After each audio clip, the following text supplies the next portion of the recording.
two, 1 2 1 2. I like that one. That's cool. Yeah. Mm-hmm.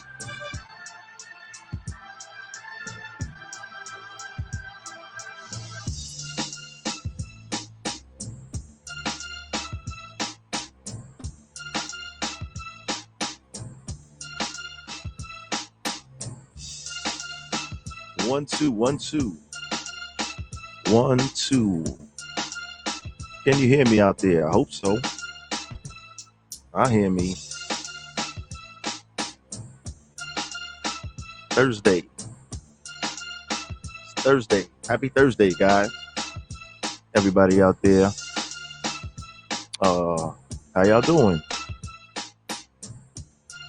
I hope we have some NBA fans out there. Anybody that's watching basketball. I see we have some people hanging out this afternoon.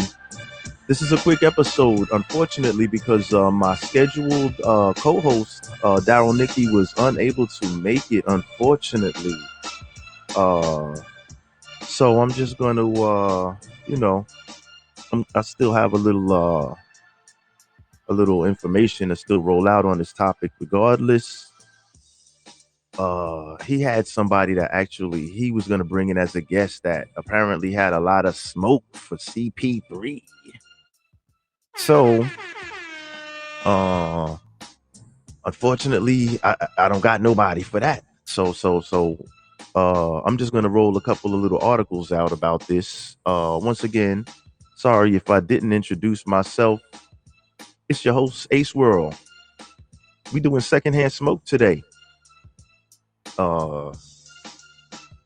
Spin off a Sunday Night Smoke podcast, the show, each and every Sunday, 8 p.m. Let's get into it. For those that don't know, Chris Paul, point guard for the NBA, the league with no balls, as we call it.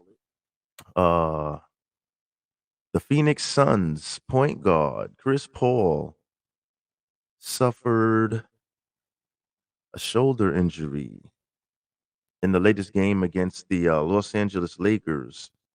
So apparently there was some kind of smoke. There was some kind of smoke set up for him. But it's not available. But from what I'm understanding, it's an injury. So I'm like, that I don't know. That smoke may not apply because you don't want to kick a man when he's down, right? You don't want to kick a man when he's down. So I'm like, before you bring that smoke and who we had the smoke came, I said, well, let me do some research on this and get a fair side on this. So I want to pull up into this one right here. This is let's see what we got here. Is this a real doctor or something like that? I don't know. He may not be a credible source. Let's see. Let's see who this guy is. This is a doctor. We're gonna see what he has on here. And let's see what he got. What he got for me, dude? On the injury. He's supposed to be some kind of doctor or something. Let's check it out.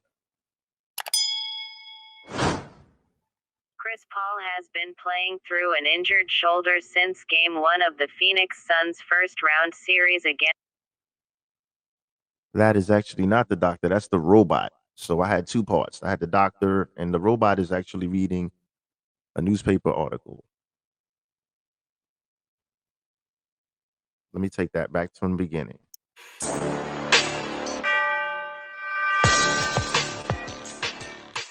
This is the robot voice we love to hate. Let's go. Chris Paul has been playing through an injured shoulder since Game 1 of the Phoenix Suns' first-round series against the Los Angeles Lakers, and although he looked to be getting better in Game 4, he suffered a setback in the Suns' 115-85 win in Game 5 on Tuesday night. The Suns dominated the first half of Game 5, but with around half of the third quarter left to play, Paul was still in the game despite a 33-point lead. As he and Wesley Matthews fought for a rebound, Matthews committed a foul on Paul that sent him to the floor writhing in pain holding that right shoulder.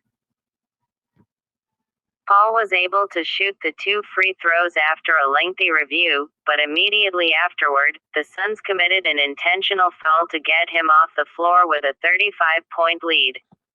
His night was over and went back to the locker room for further evaluation. After the game, Paul spoke candidly about the injury. "It scared me," Paul said. "I've been talking to Kyle Lowry a lot. He had a similar injury last year and few other guys. I don't know, just a very uncomfortable feeling. Kind of helpless. When it happened, I didn't know. I was just looking up and sort of happened again." Lowry injured his right shoulder last season and missed just one game with the injury, and if this were the regular season, Paul would likely take a game off to get back to 100%. But this is the playoffs, and with the Suns now leading 3-2 in the series, there's a lot on the line. It's unclear if Paul will play in Game 6 in LA, but Suns coach Monty Williams sounded somewhat optimistic about his outlook after the game.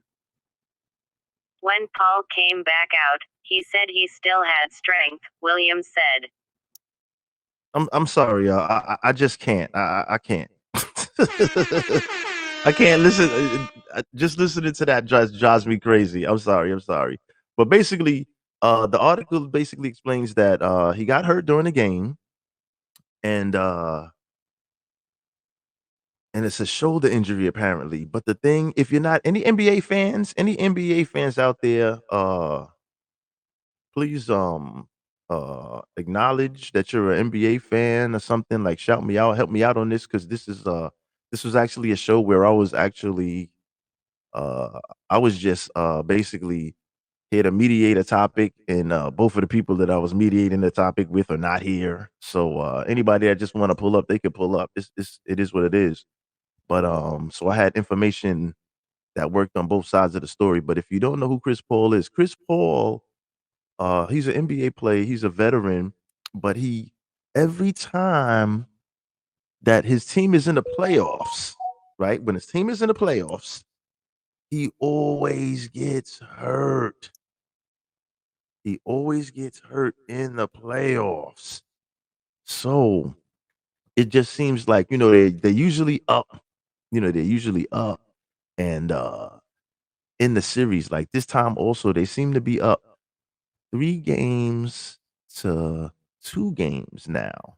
So they're in the lead, but they're not, but he's not gonna be able to be at full strength apparently for the last 2 games, and they're playing against the Los Angeles Lakers featuring LeBron James, um, the the favorable top league MVP contender, the best player in the league. So it's going to be an uphill battle with this guy yet again. So unfortunately, the injury is it might be severe. Like I said, now I have nothing to mediate. I just got a message again as we were speaking live that he definitely would not be able to make it. So unfortunately, the show goes to hell in a handbasket. Big up for Shell for the shows going in hell in a handbasket. Like, that's crazy, but that's just what it is. Out of my control right now.